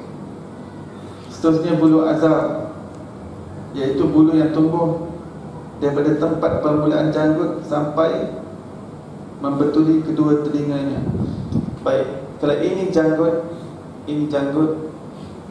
jambang yang tumbuh daripada sini sampai ke telinganya, itu disebut sebagai bulu azhar. Itu semua termasuk dalam bahagian muka. Start daripada sini, keseluruhannya adalah kawasan muka.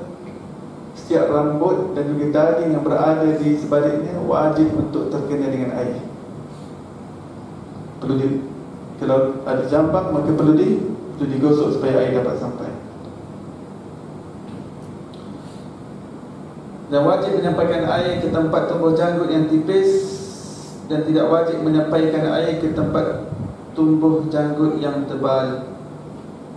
Seseorang yang mempunyai janggut yang tebal, maka tidak wajib untuk dia menyilati. Menyilati dia disampaikan air di dalamnya kalau janggut tebal. Tapi kalau janggut dia nipis, maka dia wajib untuk sampaikan hingga ke dalam.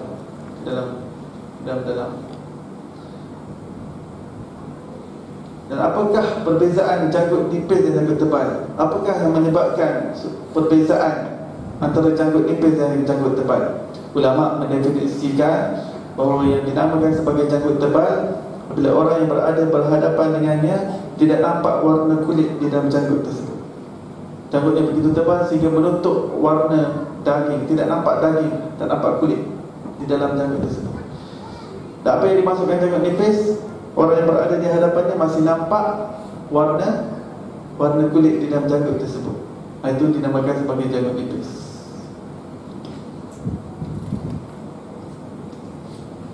Dan ketika membasuh muka itu, bacalah doa, Allahumma bayyid wajhi bi nurik yawma tabyaddu wujuhu awliyaik wa la tusawwid wajhi bi dhulamatik yawma taswaddu wujuhu a'daik. Artinya, Allah, sinarkanlah mukaku dengan nurmu pada hari yang menjadikan putih muka para awliya, iaitu pada hari kiamat. Dan jangan engkau hitamkan mukaku dengan kegelapanmu pada hari menjadi hitam muka musuh-musuhmu. Maka ketika basuh muka, kita niatkan, ya Allah, wajah ini, ya Allah, biarlah ini bersinar cahaya di akhirat nanti, sehingga dapat dikenali oleh Nabiku, kekasihku. Dan janganlah kau hitamkan, janganlah kau gelapkan wajahku itu seperti mana wajah musuh-musuhmu itu. Dan jangan kau tinggalkan menjilat-jilat janggut yang tebal. Jika seorang yang janggut tebal, jangan ambil air yang baru yang lain untuk dia slide. Hukumnya bukan wajib, ini sunnah. Walaupun tidak wajib untuk dia sampaikan air, tapi sunnah. Selepas dia membasuh muka, ambil air yang baru untuk dia slide air pada janggut yang tebal itu. Kemudian basuhlah tanganmu yang kanan, dan ikuti pula dengan membasuh tangan kiri. Basuhlah tanganmu bersama dengan kedua siku sampai ke tempat pertengahan lenganmu, kerana perhiasan di dalam syurga itu sampai ke tempat basuhan wudu. Dan baca olehmu ketika membasuh tangan kanan akan doa, Allahumma a'tini kitabi biyamini wa hasibni hisaban yasira. Ketika membasuh tangan kanan sehingga ke siku, ya Allah, berikanlah kepadaku catatan amalanku di hari kiamat nanti di tangan kananku, dan hisablah aku dengan hisaban yang mudah. Dan baca olehmu ketika membasuh tangan kiri akan doa, Allahumma inni a'udzubika an tu'tiyani kitabi bishimali aw min wara'i zahri. Ya Allah, aku berlindung denganmu daripada bahawa engkau berikan kepadaku akan catatan amalanku di tangan kiriku, atau engkau berikan kepadaku daripada sebelah belakangku. Maka di akhirat ada 3 cara penerimaan buku catatan amalan kita, dan itu adalah tanda seseorang itu bahagia ataupun celaka. Jika seseorang itu diberikan dan dia menerima dengan tangan kanan, tanda dia ahli syurga Allah Subhanahu Wa Taala. Jika seseorang diberikan buku catatan amalannya dan dia tidak dapat menerima buku catatan itu, melainkan dia menghulurkan tangan kirinya dan dia terpaksa menerima dengan tangan kirinya, maka itu adalah tanda dia ahli neraka Allah Subhanahu Wa Taala. Dan yang ketiga, mereka yang tembus tangan kiri, tembus kepada dadanya, menerima tangan kanan dan menerima buku catatan amalan daripada belakang dan tembus semula. Itu bermakna kekal abadi di dalam api neraka Jahannam. Tiga fasa, 3 peringkat, 3 jenis penerimaan buku catatan amalan. Maka ketika kita membasuh tangan kanan, niatkan doa pada Allah, mustajab insya-Allah. Ya Allah, jadikan tangan ini sebagai penerima buku catatan amalan. Ketika membasuh tangan kiri, ya Allah, dengan jadikan ini sebagai penerima buku catatan amalan aku di akhirat nanti. Binasa aku nanti, ya Allah, selamatkan aku. Kurniakan aku hisab yang mudah.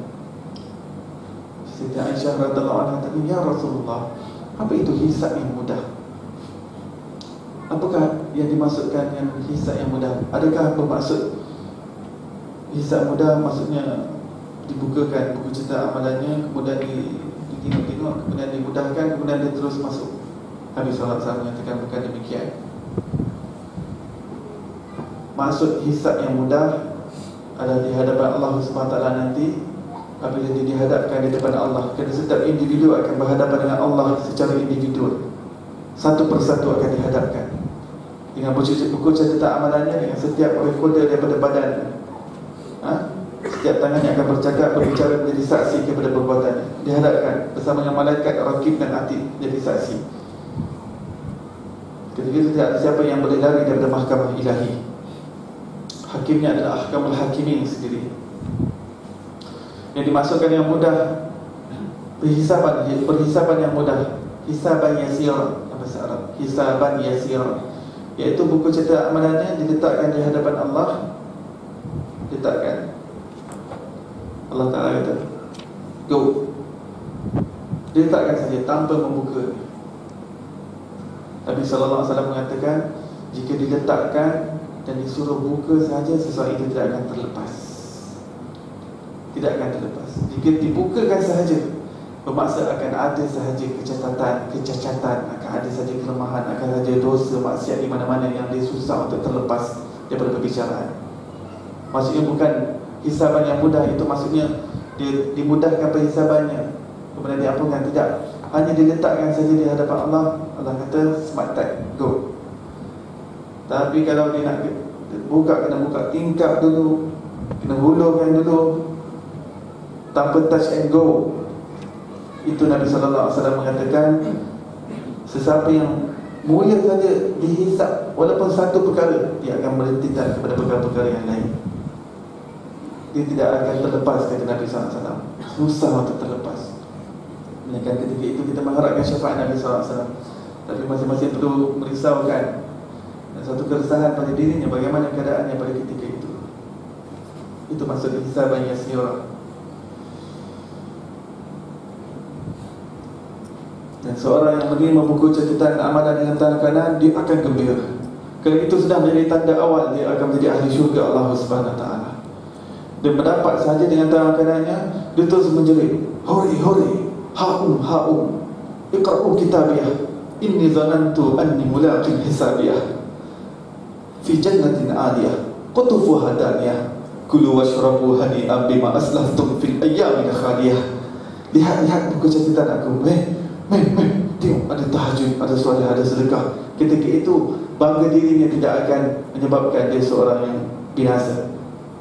Kekaguman diri, takabur, sombong yang tidak dibenarkan di dunia, di akhirat sudah memang hakiki. Dia bukan angkuh, bukan sombong, bukan dirinya. Kerana dirinya memang benar-benar telah menjadi seseorang yang berjaya dengan flying colours di sisi Allah Subhanahu Wa Taala. Report card, tengok report card aku. Seperti seorang anak dapat report card yang baik, tunjukkan anak, mak tengok 100, 190, 99, mak saya pelajar terbaik, saya pelajar terbaik, best student. Gembira. Demikian Quran mengatakan, fa amma man utiya kitabahu bi yaminih, adapun orang yang menerima buku catatan amalannya dengan tangan kanannya, dia akan menjerit hore, dia akan mengatakan haum haum, meh tengok, haum haum, haum qara'u kitabiyah, baca kitab aku, baca kitab aku, tengok catatan amalan aku. Inni zanantu anni mulaqin hisabiyah, aku dah memang yakin bahawa hari ini aku akan berhadapan dengan hari ini, berjumpa dengan Allah. Aku telah yakin sejak ketika di dunia, aku ini adalah hak, dan hari ini benar-benar aku dibangkitkan Allah, dan hari ini benar-benar perhisaban dijalankan. Aku memang telah bersedia untuk hari ini. Fi jannatin 'aliyah, dia berada dalam kenikmatan yang tinggi. Dan malaikat akan mengatakan, kulu washrabu, makanlah kamu, minumlah kamu, berseronoklah kamu di atas apa yang telah kamu kerjakan pada hari-hari yang lepas. Wa amma man utiya kitabahu bishimalihi fayaqulu ya laitani lam uta kitabiyah, adapun orang yang menerima buku catatannya dengan tangan kiri, dia akan mengatakan, ya laitani, celakanya aku, celakanya aku. Alangkah baiknya kalau langsung tidak diberikan buku catatan ini. Alangkah baiknya jika tidak diserahkan langsung report kad aku ketika di dunia ini.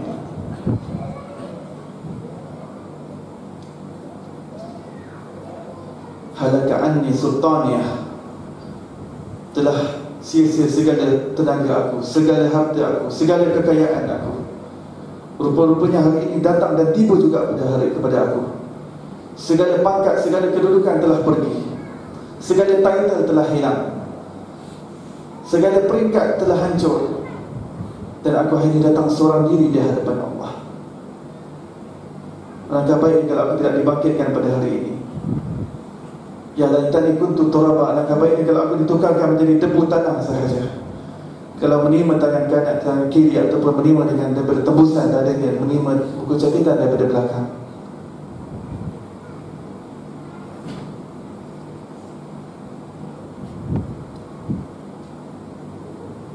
Dan kemudian sapulah kepadamu dan ratakanlah seluruh bahagian kepada dengan sapuan kepada kepala, iaitu dengan membasahkan kedua tanganmu dan engkau temukan hujung jari-jari kedua tanganmu dan engkau letakkan keduanya pada bahagian hadapan kepala.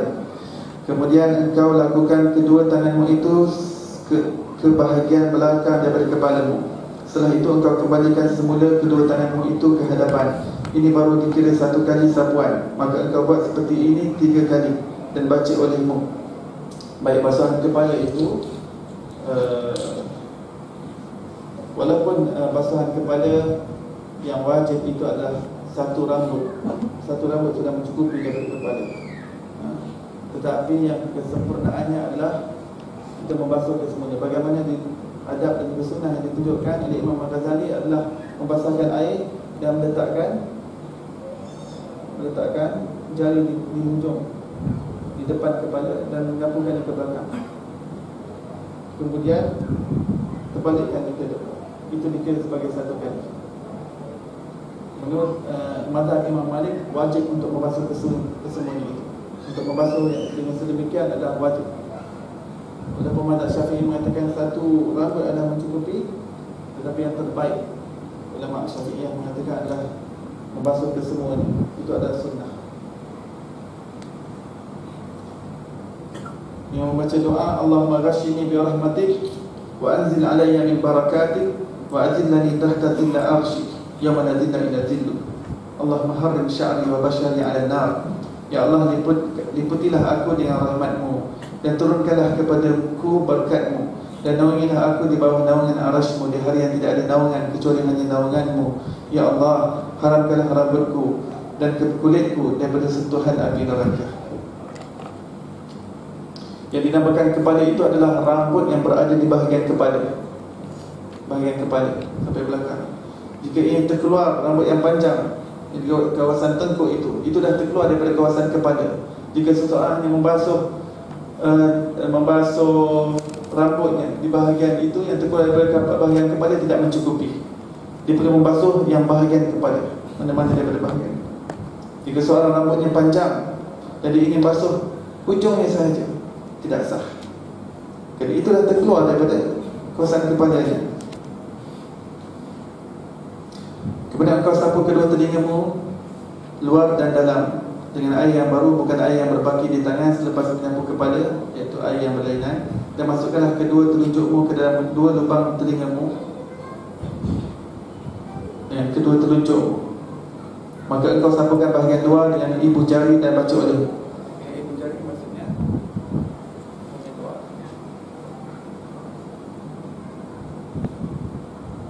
Bahagian telunjuk, bahagian dalam, dan ibu jari di bahagian luar telinga. Dan membaca doa, Allahumma ja'alni minal ladzina yastami'una al-qawla fayattabi'una ahsana. Allahumma asmi'ni munadiyal jannah ma'al abrar. Ya Allah, jadikanlah aku daripada hamba-Mu yang mendengar sesuatu perkataan lalu mereka mengikuti yang baik-baik daripadanya. Ya Allah, pendengarkanlah akan aku akan suara pemanggil surga di dalam surga bersama dengan orang-orang yang baik. Kerana nanti ahli syurga akan ada penyuruh, wahai ahli syurga, masuk-masuk. Kemudian sapulah tengkukmu dan baca olehmu. Baik, ini adalah sunnah, membasuh tengkuk. Setelah daripada membasuh telinga, ia adalah berdasarkan hadis Rasulullah SAW yang mengatakan barang siapa yang membasuh tengkuk ketika berwudu, Allah SWT akan melepaskannya daripada belenggu api neraka di akhirat nanti. Maka di atas itu, setelah daripada membasuh telinga itu, diambil air yang baru dan dibasuhkan. Hukumnya mustahab. Kita tidak katakan sunnah, kita katakan mustahab. Kerana sunnah ini memerlukan riwayat hadis yang lebih kuat lagi.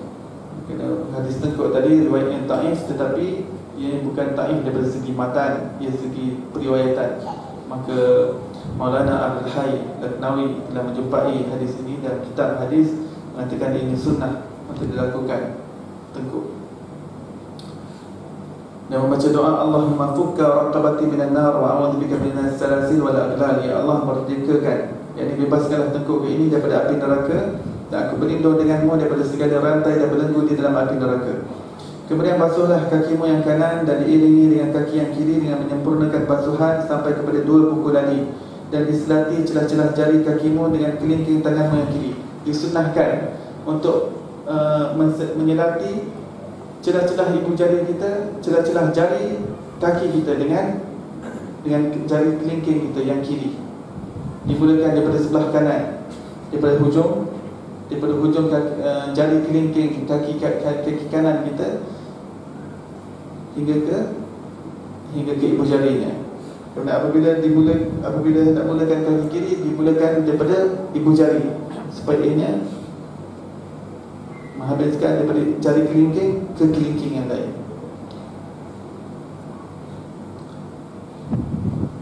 Baik. Engkau masukkan kelingking tanganmu yang kiri itu dari sebelah bawah dan baca oleh ketika membasuh kakimu yang kanan. Dan diselati itu daripada sebelah bawah. Itu adalah untuk memastikan supaya air sampai di tempat-tempat yang berlapis. Bukan daripada sebelah atas, daripada sebelah bawah kaki, daripada tapak kaki. Allahumma tsabbit qadamai ala siratil mustaqim ma'a aqdami ibadika salihin. Ya Allah, tetapkanlah kedua kakiku di atas titian siratul mustaqim bersama dengan kaki-kaki hamba-Mu yang saleh. Dan baca olehmu ketika membasuh kakimu yang kiri, Allahumma inni a'udzubika an tazilla qadamai ala sirati finnar yauma tazillu aqdamal munafiqin wal musyrikin. Ya Allah, aku berlindung denganmu daripada tergelincir kakiku ke dalam jurang api neraka ketika aku melalui di atas titian siratul mustaqim, di mana pada hari itu akan tergelincir kaki-kaki orang munafik dan musyrik. Dan berwudu ini sunnah Nabi SAW mulakan yang sebelah kanan dahulu. Mulakan anggota sebelah kanan dahulu, kecuali pada 4 anggota ia dibasuh serentak. Yang pertama pergelangan tangan, yang kedua mulut berkumur. Soalnya tak perlu berkumur sebelah kanan dulu, lepas tu bawa kiri, tak perlu. Terus yang ketiga adalah membasuh kepala. Dia tak perlu membasuh kanan dulu, kemudian kiri. Dia boleh basuh mana-mana yang terbaik, keseluruhan serentak. Dan yang keempat adalah membasuh telinga. Telinga tidak disunnahkan untuk mengambil air, basuh kanan dulu, kemudian ambil air yang lain, basuh kiri pula. Sunnah membasuh telinga adalah membasuhnya dengan serentak. Ambil air 3 kali.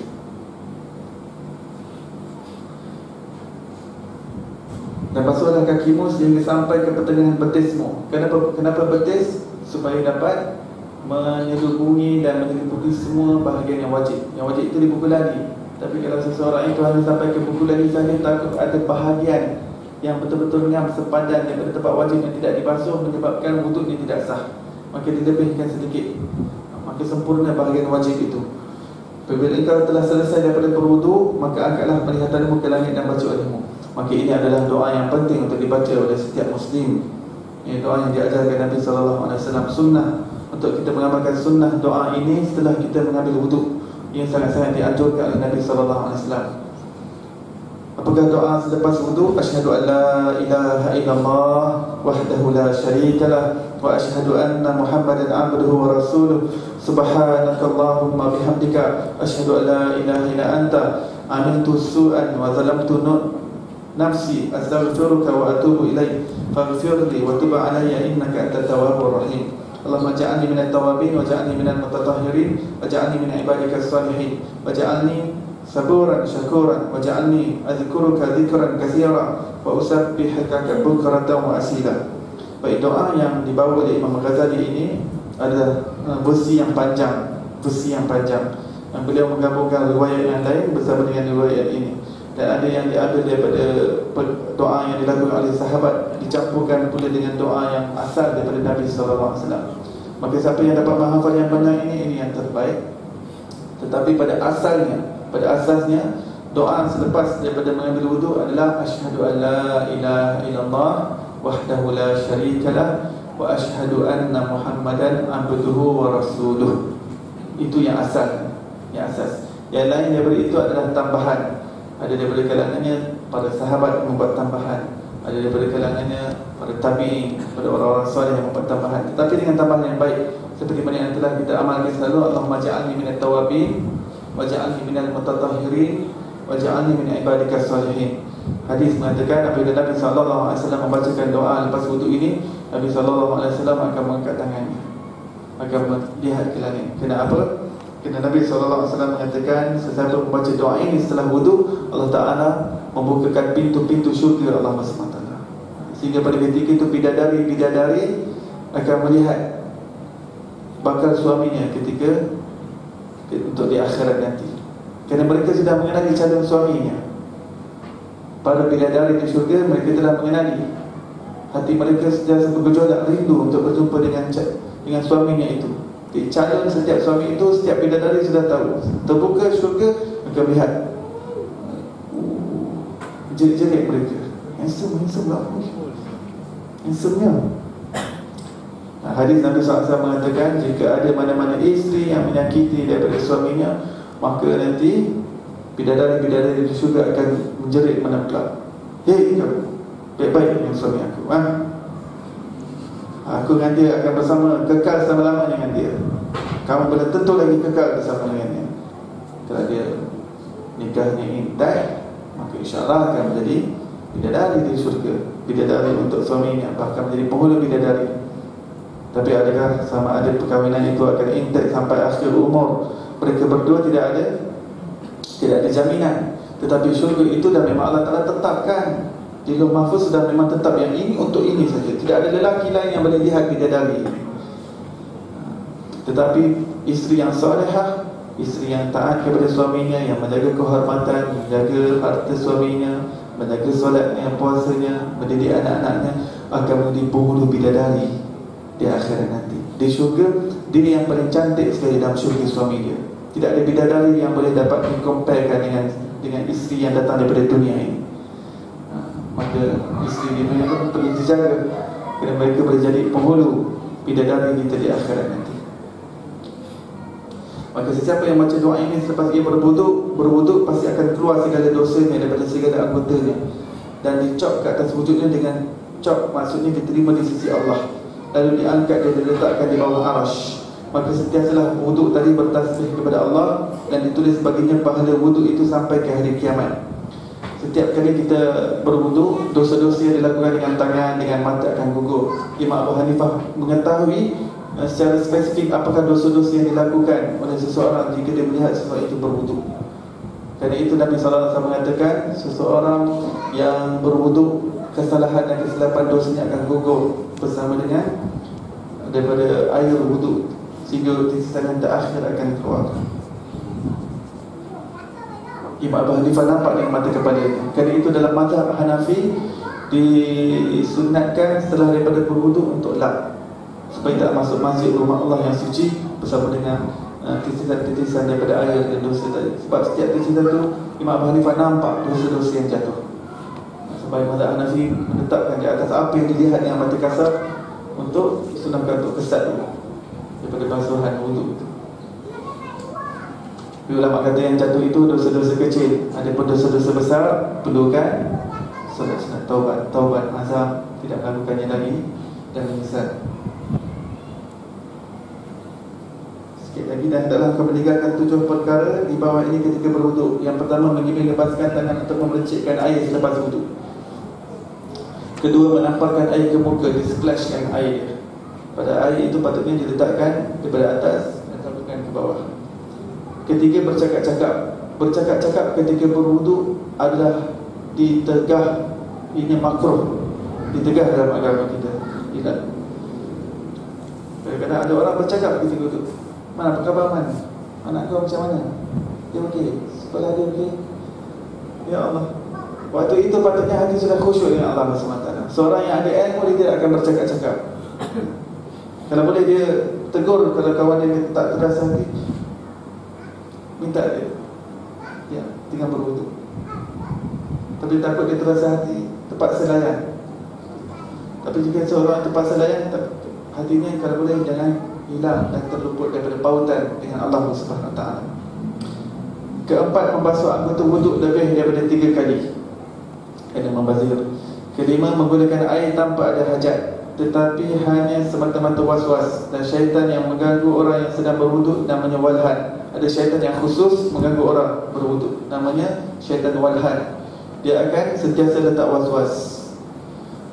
Bahagian itu tak basuh lagi, bahagian itu kering, bahagian itu tak sampai air, dia akan sentiasa meletakkan was-was.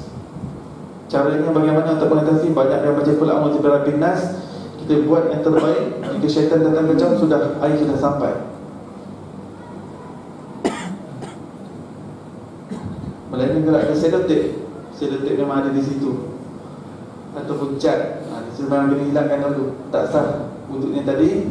Jika dia dah sampai kepada basuhan telinganya, tiba-tiba dia lihat ada selotip, maka dibuang selotip tadi, maka dibasuh semula daripada tangannya.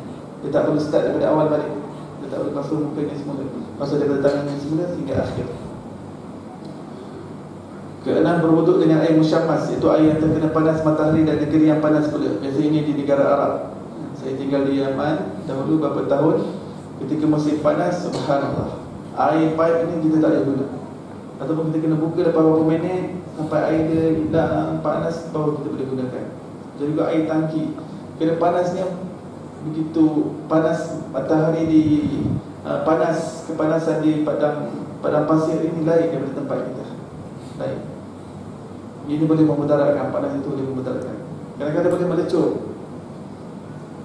Bayangkan padang pasir itu, kalau kita letak telur, dia boleh masak pasir itu. Bayangkan bagaimana Sayyidina Bilal ketika dibaringkan di atas pasir yang panas. Kita yang kaki tempat ini pun berjalan di atas pasir yang panas, melecur, menggelembung kaki. Bagaimana Sayyidina Bilal itu dibaringkan, diimpak oleh batu yang besar. Dan dia melazati Allah ahad, ahadun ahad, ahadun ahad.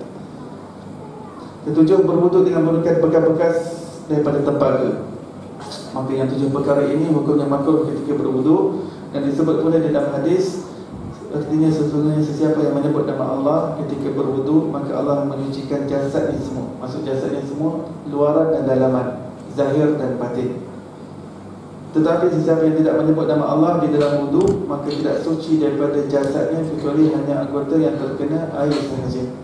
Semoga apa yang kita belajar dalam pengajian malam ini kita dapat amalkan dan kita sebarkan kepada orang lain, insya-Allah. Sallallahu ala sayyidina Muhammadin wa ala alihi wasallam. Alhamdulillahirabbil alamin. Allahumma inna nas'aluka ilman nafi'an wa rizqan wasi'an wa amalan mutaqabbalan wa shifaa'an min kulli da'. Allahumma iftah 'alaina fathan qariba, ya fattahu ya 'alim, ya fattahu ya 'alim, ya fattahu ya 'alim. Allahumma inna na'udzu bika min 'ilmin la yanfa', min qalbin la yakhsha', wa min nafsin la tashba', wa min du'a'in la yusma', wa min 'aynin la tadma'. Allahumma khtim lana bi husnil khatimah wa la takhtim 'alaina bi su'il khatimah. Allahumma inna nas'aluka ziyadatan fid din wa barakatan fil 'umr wa sihhatan fil jasad wa si'atan fil rizq wa tawbatan qabla al-maut. Allahumma shrah sudurana lil Islam wa yassir lana umurana. Allahumma hasibna hisaban yasira. Allahumma hasibna hisaban yasira. Allahumma hasibna hisaban yasira. Wa sallallahu ala sayyidina Muhammadin wa ala alihi wasallam. Alhamdulillahirabbil alamin. Kita tasbih kifarah dan surah Al-Asr. Subhanallah wa bihamdihi, asyhadu an la ilaha illa anta wa astaghfiruka wa atubu ilaik.